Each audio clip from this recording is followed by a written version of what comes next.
आज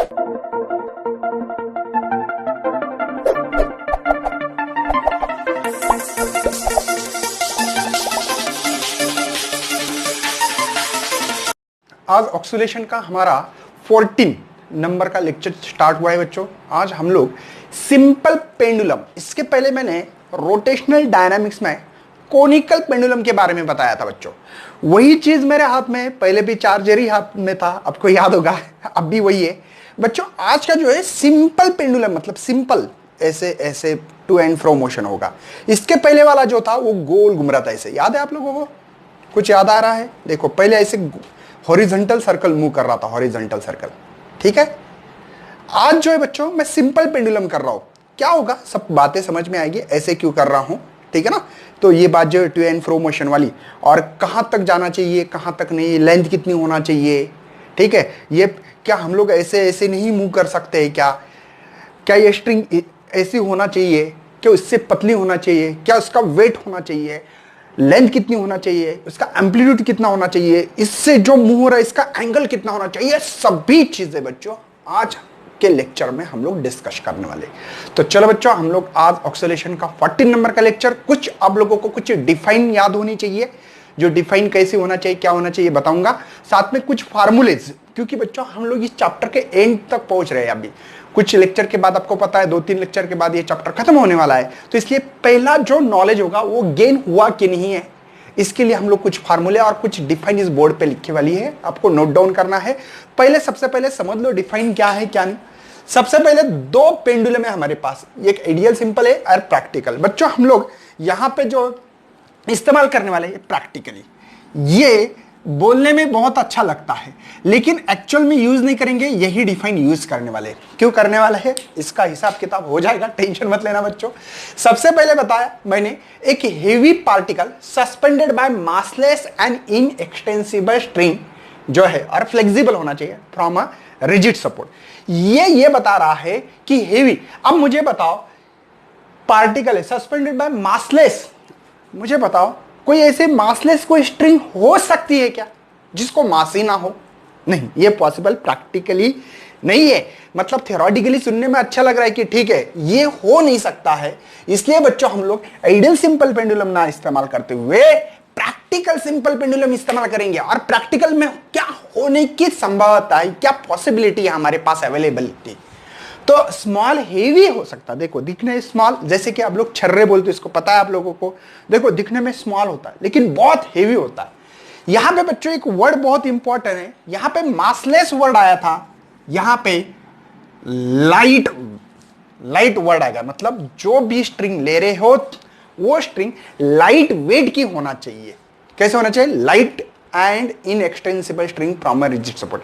इसका जो वेट हो वो लाइट मतलब कम हो। जैसे कि आप लोग धागा सुई होता है, पता है ना आप लोगों को, तो धागा देखो कितना छोटा सा होता है और उसका वेट भी बहुत कम होता है, तो लाइट वेट की मिलेगी, ये बात सही। मतलब ये डिफाइन हमारे लिए परफेक्ट बनेगी।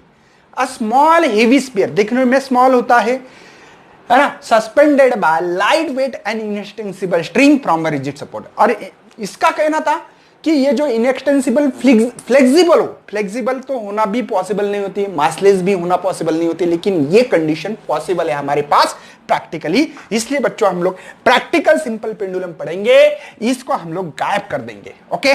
उसके साथ में बच्चों आपके पास कुछ और डिफाइन है, लेंथ ऑफ पेंडुलम की होना चाहिए कैसे।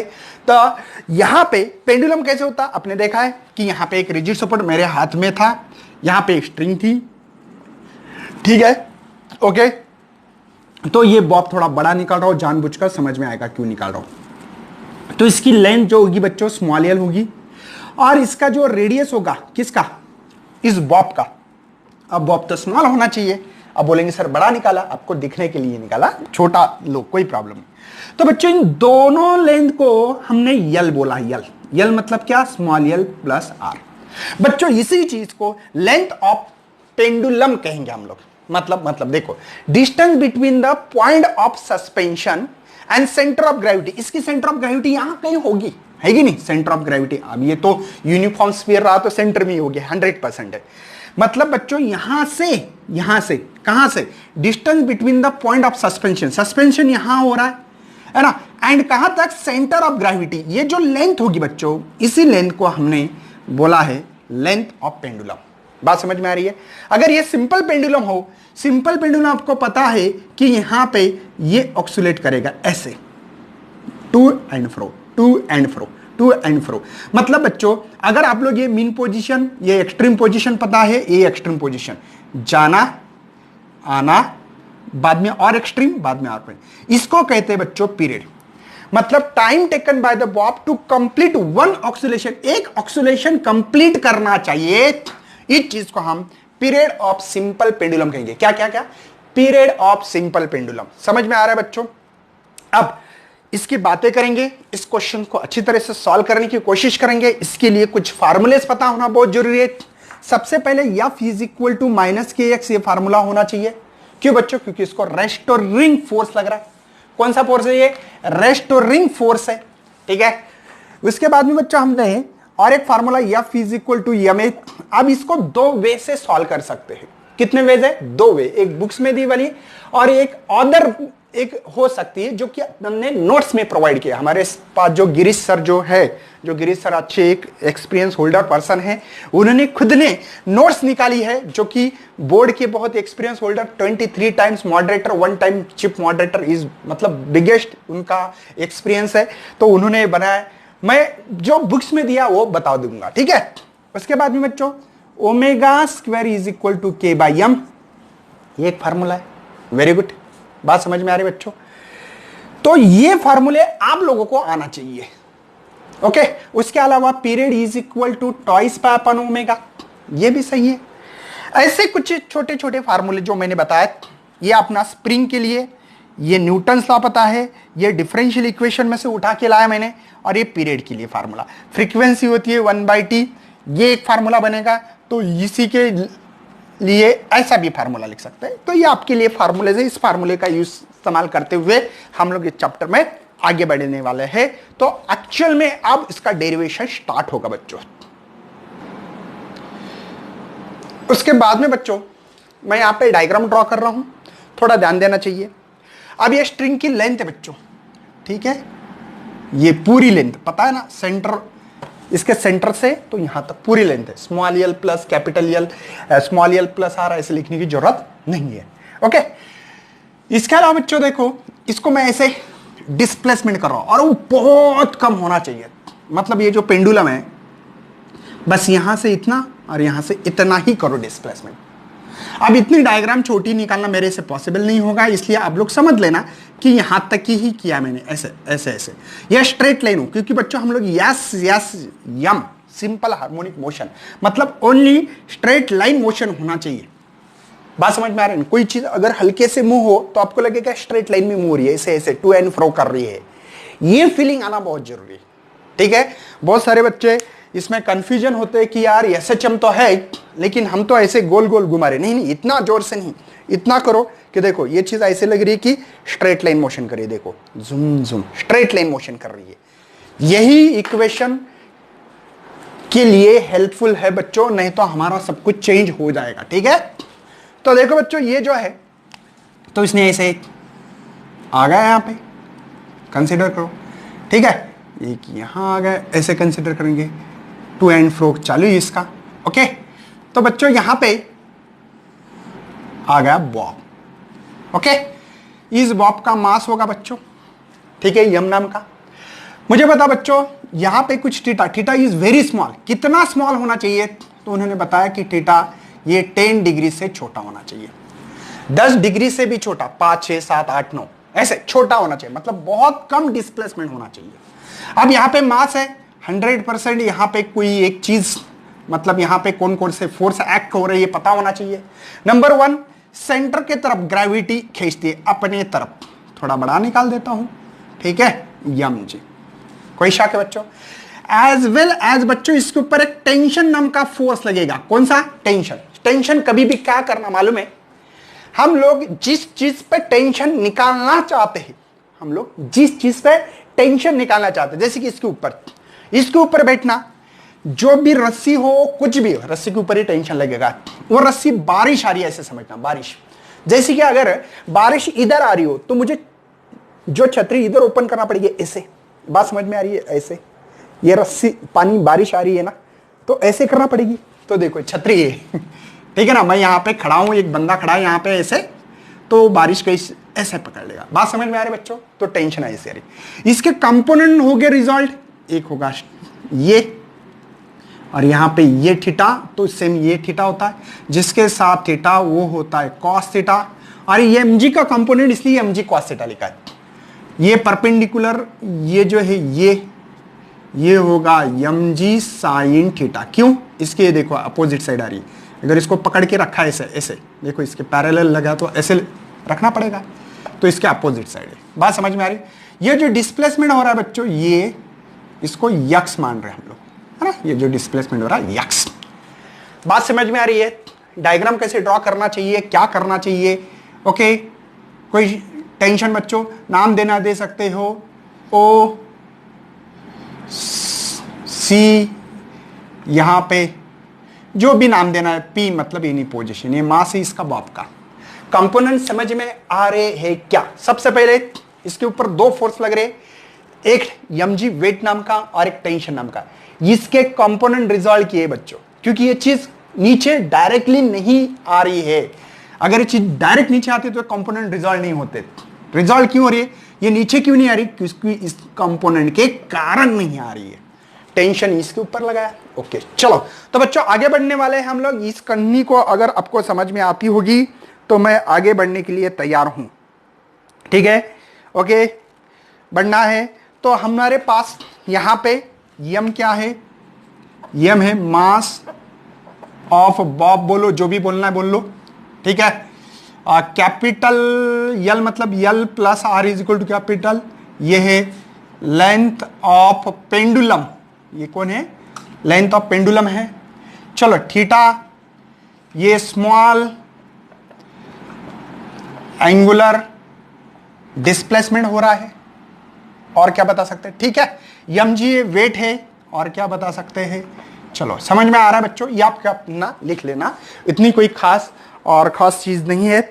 मैं अपने मतलब क्वेश्चंस की तरफ बढ़ रहा हूं, ठीक है।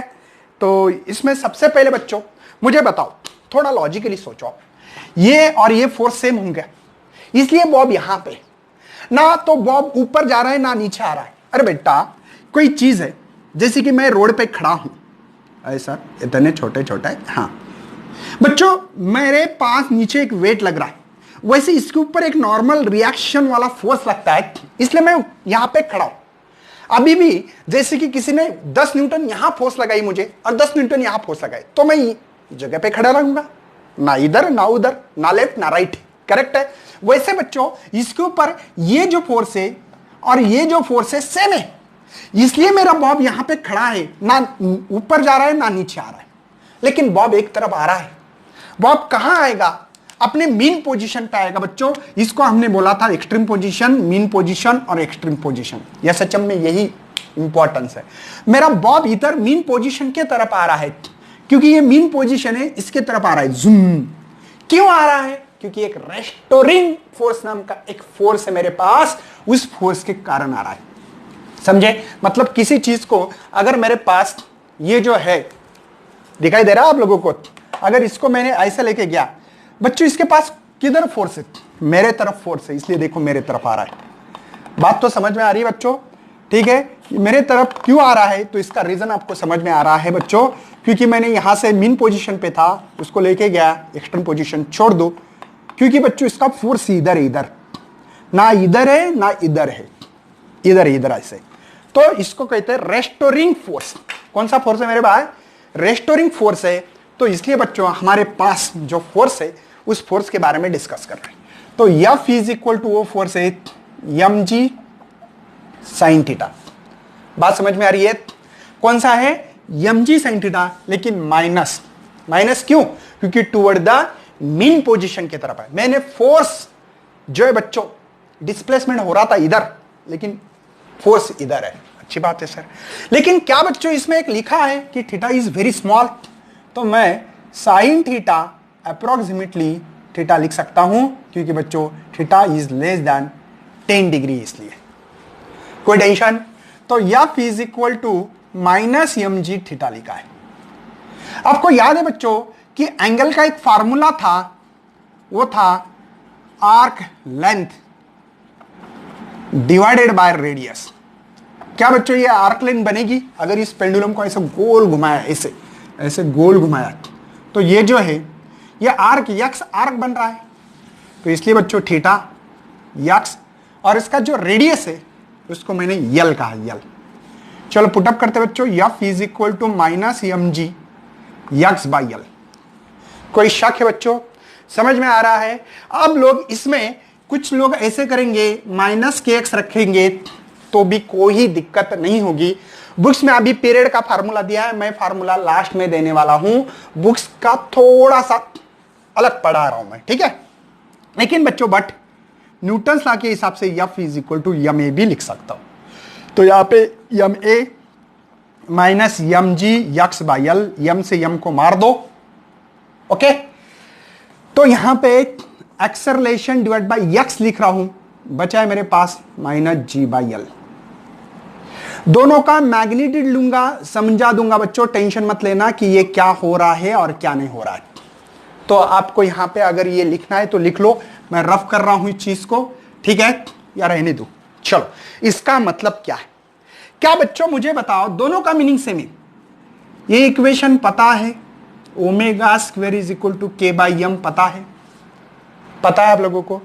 मुझे बताओ ओमेगा इज इक्वल टू के की वैल्यू क्या मिलेगी? K is equal to f by x in magnitude form, minus plus समझ लो।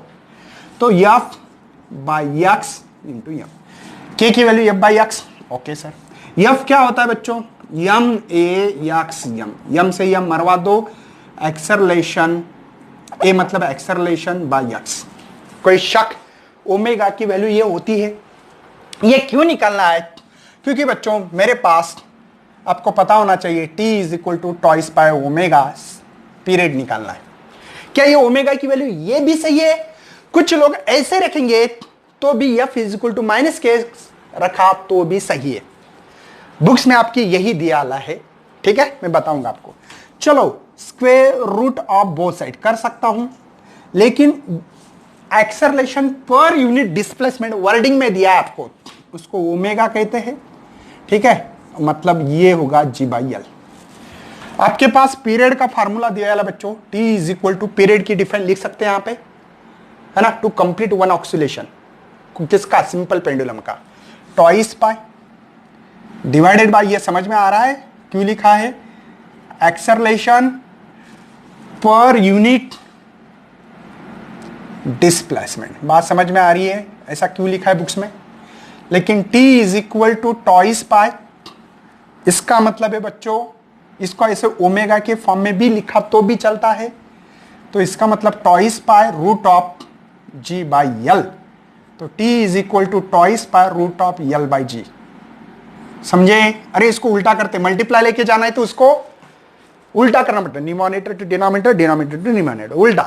तो ये बच्चों मुझे पीरियड ऑफ सिंपल पेंडुलम मिला है। इसमें कोई द्विधा और कोई प्रॉब्लम नहीं होना चाहिए। बात को समझो अच्छी तरह से कि क्या क्या दिया है और क्या क्या नहीं दिया है, ठीक है? ये ऐसे बोल सकते हैं, यहाँ पे force is directly proportional displacement ऐसे करवा सकते हैं, या फिर डायरेक्टली प्रोपोर्शनल माइनस एक्स, इसका सेंटेंस बोल सकते हैं, है ना? क्योंकि अपोजिट डायरेक्टेड हो रहा है, पता है ना? मैं डिस्प्लेसमेंट ऐसे कर रहा हूं, फोर्स इधर लग रही है, देखो माइनस एम जी, ये फोर्स है बच्चों, समझे? कोई टेंशन? सबसे पहले ये इक्वेशन यहां से, क्योंकि ये जो फोर्स है इधर वाला फोर्स ही एक्ट हो रहा है, साइन थीटा वेरी स्मॉल है इसलिए थीटा लिखा है। थीटा मतलब क्या? Arc by radius. तो वैल्यू पुटअप की, या फिर डायरेक्टली प्रोपोर्शनल माइनस एक्स। क्यों? डिस्प्लेसमेंट हो रहा है इधर, फोर्स इधर लग रहा है, इसलिए f is equal to m में डालो। कुछ लोग ऐसे भी डालेंगे, यहां से चेंज कर सकता हूं मैं कि एफ की वैल्यू माइनस के एक्स इज इक्वल टू, यहां पे या minus m g x by l, minus minus plus, sorry यहाँ पे एक्स एक्स कैंसल, तो k is equal to m g by l ऐसे भी डालते हैं। तो दोनों का मीनिंग सेम है बच्चों, आपको जो करवाना है करवा सकते हो। तो t is equal to twice pi root of m by k, ये जो फार्मूला है ना, इससे निकालते हैं।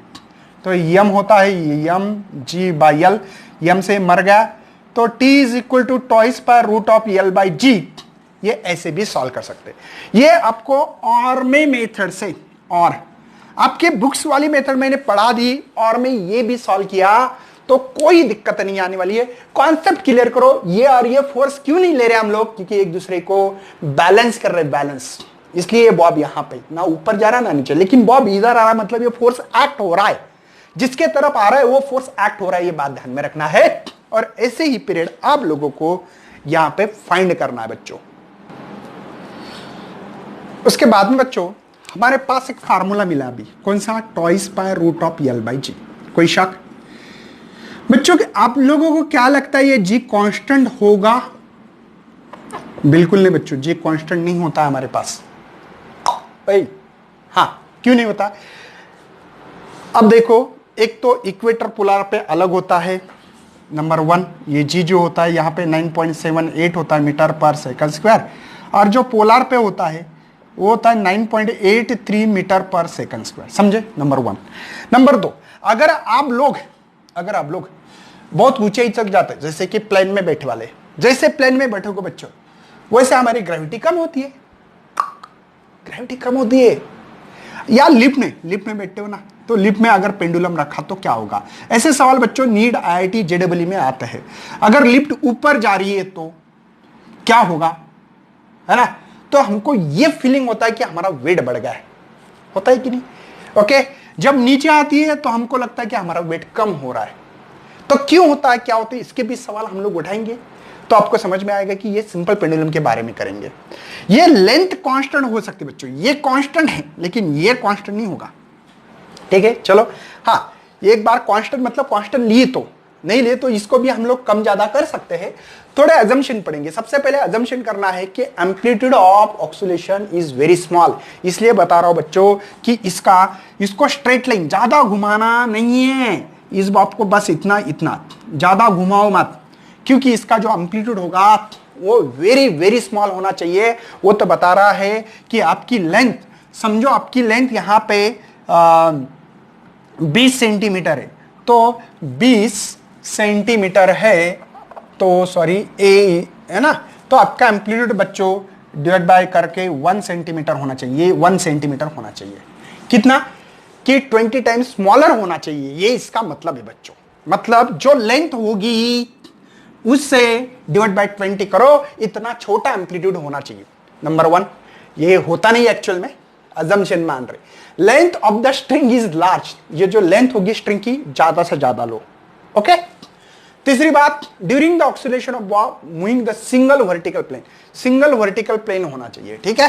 और फ्रीक्वेंसी बाकी थी बच्चों, इसी की फ्रीक्वेंसी रेसिप्रोकल होता है, पीरियड का रेसिप्रोकल फ्रीक्वेंसी होती है ना। तो बच्चों ये फार्मूले को उल्टा करो, इस फार्मूले को देखो, यहां पे डिवाइड बाय 1 है तो 1 बाय टॉइस पाई, ये जी बाई एल उल्टा कर दिया। उसके बाद में हमने क्या क्या ऑब्जर्वेशन किया बच्चों? नंबर 1 ये किया बच्चों कि period is directly proportional to the square root of length of simple pendulum. कौन है रूट में? Simple pendulum. दूसरी बात, inversely proportional to the period of simple pendulum is inversely proportional to the square root of acceleration due to the gravity. G को क्या बोलते हैं? Acceleration. क्या मास के ऊपर इसमें मास दिखाई दे रहा है भैया? बिल्कुल नहीं है, तो मास के ऊपर इंडिपेंडेंट। क्या एम्पलीट्यूड दिखाई दे रहा है? नहीं, तो एम्पलीट्यूड के ऊपर भी हमारा पीरियड इंडिपेंडेंट होगा। उसके बाद में बच्चों हम लोग सेकंड पेंडुलम क्या होता है, फार्मूला वही है, सभी चीजें वही है, थोड़ा सा कैलकुलेशन करके बताएंगे हम लोग आपको। उसके बाद में बच्चों सेकंड पेंडुलम क्या होगा हमारे पास, है ना? आपको पता ही है कि यहां पे मतलब जिस सिंपल पेंडुलम में एक कंप्लीट ऑक्सीलेशन जाना और वापस आना 2 सेकंड लगते हैं, उसको सेकंड पेंडुलम कहा जाता है। क्या फार्मूला हमारे पास? बिल्कुल है, toys by L by G. तो सेकंड इसलिए यस लगा दो। मुझे लेंथ निकालना है सेकंड पेंडुलम, तो कैसे निकालेंगे? इसकी वैल्यू डाल रहे बच्चों, यहां पे twice by root of L S by G, ठीक है? तो ये से ये मर गया, मतलब 1, ठीक है? स्क्वेयरिंग इसको भी इधर लेंगे, ठीक है? Root of L S by g, squaring on both side करेंगे क्योंकि इसको रूट के बाहर निकालना है, तो 1 का स्क्वायर 1, इसका pi square L S by G. मुझे एल एस निकालना है तो जी इधर जाने वाला है divide by pi r square. बच्चों जी आपको पता है एक्सपेरिमेंटली हम लोग अलग अलग जगह पे अलग अलग होती है। पाई स्क्वायर की तो वैल्यू आपको पता है 3.14 का स्क्वायर होगा पाई का स्क्वायर, तो ये याद करना है 9.86 होता है, याद रखना 9.86। अप्रोक्सीमेटली बहुत बार 10 लिखते हैं, 10 पाई का स्क्वायर मैक्सिमम टाइम 10 लिखते हैं, लेकिन एक्चुअल वैल्यू ये है। ठीक है, आप बोलेंगे सर 1 आएगी, ठीक है 1 के करीब करीब आएगी, मुझे पता है 0 पॉइंट समथिंग आंसर आएगा, क्योंकि जी की वैल्यू 9.8 लिखते हैं हम लोग, लिखते हैं कि नहीं, तो अप्रोक्सीमेटली निश्चय बोल रहा हूं। लेकिन बच्चों ये जी वैरी होता है 1 place to the another place, बात ध्यान में रखना है बच्चों। तो जी के ऊपर यहां पे हमारी length of pendulum second pendulum depend रहेगी। एक्चुअल में अगर कैलकुलेशन करोगे तो 1 के करीब 0.9 समथिंग आंसर कुछ तो ऐसा मिलने वाला है। थोड़ा सा एक आपके बुक्स में जो न्यूमेरिकल दिया उसको हल करने की कोशिश करने वाले बच्चों हम लोग। बच्चों आपके बुक्स में जो सवाल दिया वाला है, अब आपने बुक्स देखना है 5.10, ये एग्जांपल दिया वाला है, क्वेश्चंस पढ़ रहा हूं बच्चों आपके लिए। The period of oscillations of simple pendulum increase किया गया है, मतलब आपका जो पीरियड है बच्चों वो पहले से इंक्रीज किया गया है 10% नहीं, ठीक है ऐसे लिख सकते नहीं तो कोई टेंशन है बच्चों, समझ में आ रहा है आपको। मतलब ये कहना है उनका कि 10% से इंक्रीज होना, मतलब इसको हम लोग ऐसे 110 लिख सकते, 100 से 10 गुना ज्यादा, ठीक है कोई कहानी समझ में आ रहा है। इसका मतलब क्या बच्चों 110% T1 करूंगा तो T2 बाई T1 ये हो गया 110 और ये हो गया 100% है ना, मतलब T1 की वैल्यू T2 की वैल्यू आपको पता लगी बच्चों क्या करना है क्या नहीं, ओके कोई टेंशन। उसके बाद में देखो व्हेन द लेंथ इंक्रीजेस, जो लेंथ पहले वाली थी उससे हमारी जो L2 है वो हो गई है L1 प्लस यहां पे 21 सेंटीमीटर है तो 0.21 सेंटीमीटर, ये बात समझ में नहीं आ रही तो -2 मीटर हो गया है, करेक्ट है। तो 2 से शिफ्ट करके ये बना दिया मैंने, तो 0.21 ठीक है ये मीटर में कर दी, कोई टेंशन। क्या बच्चों आपको पीरियड का फार्मूला याद होगा, तो T is equal to twice power root of L by g, capital L by g, okay ये फार्मूला है। चलो बच्चों तो हमारे पास जो भी दिया है उसको करेंगे T2 बाई T1, मेरे ख्याल से T डायरेक्टली प्रोपोर्शनल लेंथ के बारे में सोचा जाए, क्या कहना आपका, समझ में आ रहा है। इसको कैपिटल रखना है तो कैपिटल रख दो, आपके बुक्स में लिखा है वैसे लिख रहा था मैं, बस मुझे बताओ बच्चों यहां पे लेंथ के बारे में क्या रेशियो मिलेगा, इसको मिलेगा मुझे L2 by L1, directly proportional है, लेकिन इसका रेशियो क्या है 110 divide by 100 is equal to L2 है बच्चों मेरे पास L1 plus 0.1 divide by L1, कोई शक।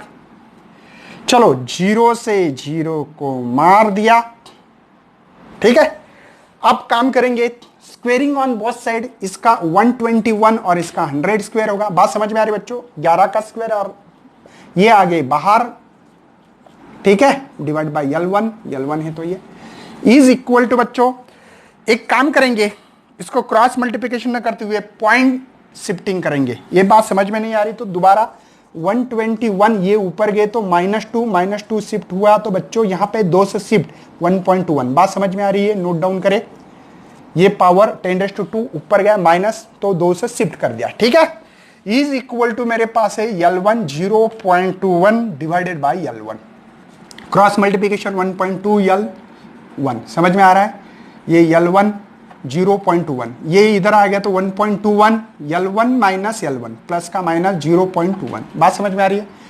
क्या कर सकते बच्चों हम लोग L1 कॉमन निकाल सकते, L1 बचा क्या 1.21 -1, अरे इसके जगह पे कुछ नहीं मतलब 1 है ना, बात समझ में आ रही है, तो L1 अब मुझे बताओ 0.21 ही बचेगा, सॉरी मल्टीप्लिकेशन में है, बात समझ में आ रही है। अरे 1 रुपया में से 1 रुपया 21 पैसे में से 1 रुपया गया तो 0.21 ही रहेगा ना, 21 पैसे बोलेंगे हम लोग, बात समझ में आ रही है। तो L1 इज इक्वल टू 0.21, ये मल्टीप्लाई है तो इधर डिवाइड, तो ये से ये मर गया 1 मीटर, मतलब L1 is equal to 1 metre. अच्छी बात है। मतलब बच्चों आपके पास जो भी पेंडुलम है उसकी लेंथ इतनी है 1 मीटर, लेकिन मेरा जो सवाल है वो निकालना है मेरे ख्याल से यहां पे पीरियड निकालना है। क्या निकालना है? पीरियड। और पीरियड का तो फार्मूला मैंने लिख के दिया है, T is equal to twice power root of L by G. तो T इज इक्वल टू 3.14, ठीक है। L की वैल्यू 1 है और ये 9.8 है। बच्चों मैंने अभी आपको बताया था पाई का स्क्वायर, तो 3.14 का स्क्वायर होता है 9.86। क्या इसको मैं अप्रोक्सीमेटली ये वैल्यू लिख सकता हूं क्या? अप्रोक्सीमेटली की बात। तो 3.14, 1 का रूट तो 1 है, 1 से कोई फायदा नहीं है। यहां पे 3.14 अप्रोक्सीमेटली, करेक्टली नहीं, अप्रोक्सीमेटली की बात है। तो ये से ये मर गया बच्चों, तो 2 सेकंड आना चाहिए था। 2.006 दिया है, लेकिन ये पीरियड हम लोग 2 सेकंड लिख सकते हैं। मतलब बच्चों जिस पेंडुलम की लेंथ 1 मीटर हो उसका जो कंप्लीट एक ऑक्सीलेशन करने में जो समय लगने वाला है 2 सेकंड लगने वाला है, जैसे कि सेकंड पेंडुलम ही हुआ ऐसा लग रहा है। तो बच्चों इसके बाद में हम लोग आपके लिए और सवाल लेके आने वाले हैं नेक्स्ट वीडियोस में, वो वीडियो देखना बहुत जरूरी है। Thanks for watching this video and best luck for your study.